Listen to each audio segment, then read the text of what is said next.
Hello students, we have discussed its first part regarding conservation of plants and animals. This is second part. Wildlife sanctuary. A wildlife sanctuary is a protected area where all the animals are protected from any disturbance to them and their habitat. Their natural habitat जो है उसको कोई disturbance नहीं होना चाहिए और plus animals are protected. The killing or capturing of animals is strictly prohibited and punishable by law in such places. ये place में स्ट्रिक्टली लॉ इम्प्लीमेंट होता है और कोई भी एनिमल्स को कैप्चर नहीं करेगा और किल पोचिंग भी नहीं करेगा. Some threatened animals like black buck, white-eyed buck, elephant, golden cat, pink-headed dog, gharial, marsh crocodile and rhinoceros are protected and preserved in wildlife sanctuaries. क्योंकि ये जो एनिमल्स है वो एक्सटिंक्ट के कगार पर पहुंच गए थे और उनका प्रोटेक्शन जरूरी है, इसलिए ये इनका नेचुरल हैबिटेट को वाइल्ड लाइफ सेंचुरी बनाया गया है और इसी में कोई भी एनिमल है उनको प्रोटेक्ट किया गया है लॉ के हिसाब से. Difference between wild life and जू. जू हम देखे हैं और वाइल्ड लाइफ और जू में क्या डिफरेंस है. Wild life sanctuary. The birds and animals live freely in their natural habitat. In zoo, the wild animals and birds live in artificial surroundings like cage or enclosures. A wildlife sanctuary contains wild animals and birds are endemic to the place. वही place में जो birds and animals होते हैं वही सिर्फ wild life sanctuary में रहते हैं, क्योंकि एक हमारा क्लाइमेट के हिसाब से, हमारा जंगल स्ट्रक्चर के हिसाब से एक ऑस्ट्रिच या कंगारू इधर बच नहीं सकता है. इसीलिए जो एंडेमिक है इसी एरिया में, जो हमारा क्लाइमेट के हिसाब से जो एनिमल रहते हैं वही सिर्फ इधर देखने को मिलेगा. कहाँ? वाइल्ड लाइफ सेंचुरी में.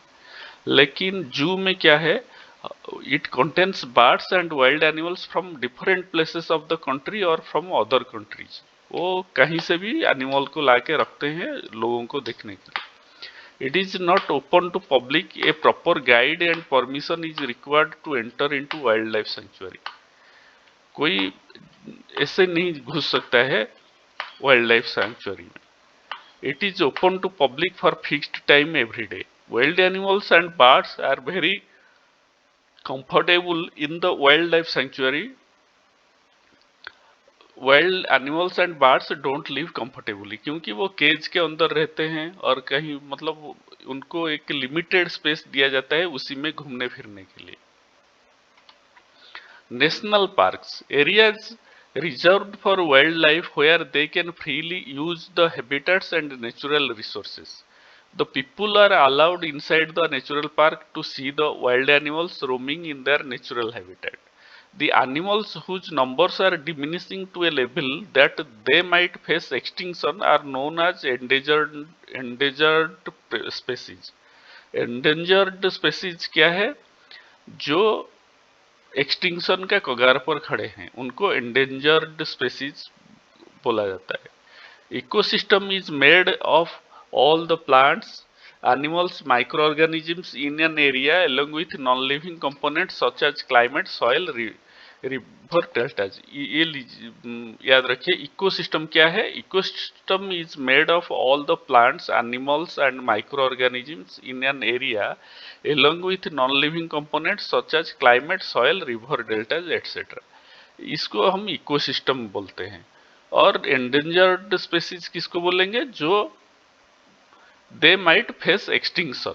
The animals whose numbers are diminishing to a level that they might face extinction. वो एक्सटिंक्शन के कगार पर, विलुप्त होने के कगार पर जो खड़े हैं उनको एंडेंजर्ड स्पेसीज बोला जाता है. Red data book. ये रेड डाटा बुक क्या होता है? Red data book keeps a record of endangered animals and plants. It is maintained internationally by an organisation our country also maintains a red data book. हमारा India के लिए जो animals endemic है उनका भी रेड डाटा बुक हमारा India government ने maintain करता है। माइग्रेशन, माइग्रेशन क्या है? Migratory birds fly to far away areas every year during a particular time because of climatic changes. उनका जो कंट्री जिधर वो रहते हैं जिस प्लेस में, उसी में विंटर में ज़्यादा ठंड या गर्मी होने से, समर में ज़्यादा गर्मी होने से वो लोग विंटर एरिया को चले जाते, कोल्ड एरिया को चले जाते हैं, और ज़्यादा कोल्ड होने से वो गर्मी के जगह को चले आते हैं। इसको माइग्रेशन बोलते हैं। They fly for laying eggs as the weather in their natural habitat becomes very cold and inhospitable। सेठी खाने के लिए उनको नहीं मिलेगा उधर, और बहुत ठंड हो जाएगा, इसलिए वो लोग बर्ड्स जो है वो माइग्रेट करते हैं। Birds who cover long distance to reach another land are known as migratory bird. Migratory bird किसको बोलेंगे? जो लॉन्ग डिस्टेंस कवर करके एक कंट्री से दूसरे कंट्री को आता है। Siberian crane is a migratory bird. Siberian crane, उधर साइबेरिया में जब बहुत ठंडी हो जाता है विंटर में, वो क्या करते हैं, दूसरे कंट्री जिधर थोड़ा गर्मी कम है उधर आ जाते हैं, उनको माइग्रेटरी बर्ड बोलते हैं।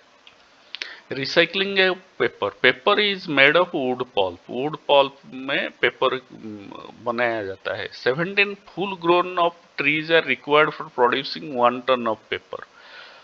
1 टन ऑफ पेपर बनाने के लिए 17 फुल ग्रोन ऑफ ट्रीज को काटना पड़ता है। Each student should try to save 1 page of paper per day. हम लोग ज्यादा पेपर वेस्ट नहीं करना चाहिए, क्योंकि 1 टन पेपर के लिए, और सोचिए कितना बच्चे पढ़ा रहे, ऑफिशियल काम कितना काम हो रहा है, तो कितना पेड़ कट रहा होगा, इसलिए पेपर को बचाना जरूरी है। The paper can be recycled 5 to 7 times for use. Use करने के लिए हमारा पेपर यूज हो जाने के बाद उसको हम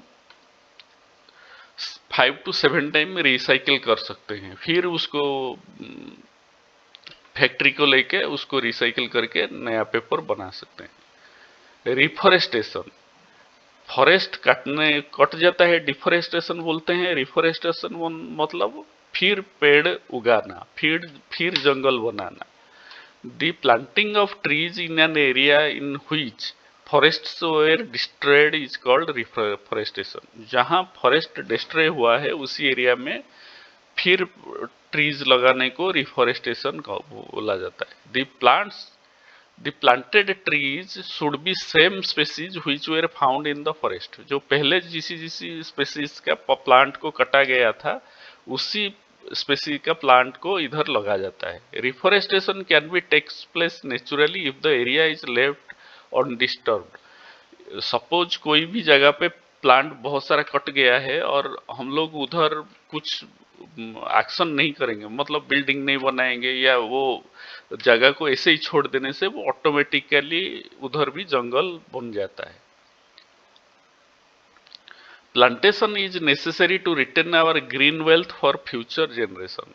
ये प्लांटेशन जो है वो ग्रीन वेल्थ है। ये एक मतलब ये जाने से हमारा इकोसिस्टम, हमारा अर्थ में हम लोगों के लिए बहुत डेंजर हो जाएगा, इसीलिए इसको रिटर्न करना बहुत जरूरी है। Flora and fauna, the plants and animals of a particular area are called flora and fauna of that area. Flora means the plant grows naturally in a particular area. Fauna means animals which live naturally in a particular area. Endemic species, endemic species are those species which are found exclusively in a particular area. Sal and wild mango are the 2 examples of endemic flora of Panchamadi Biosphere Reserve. Giant squirrel, flying squirrel, bison are 3 examples of endemic fauna of Panchamadi Biosphere. Panchamadi Biosphere में ये तीनों animal जो है endemic के होते हैं। Giant squirrel, flying squirrel and bison. Thank you. आप लोग ये इसको भी कॉपी में नोट कर लीजिएगा। और if you like the video kindly press the like button, share and subscribe. Thank you.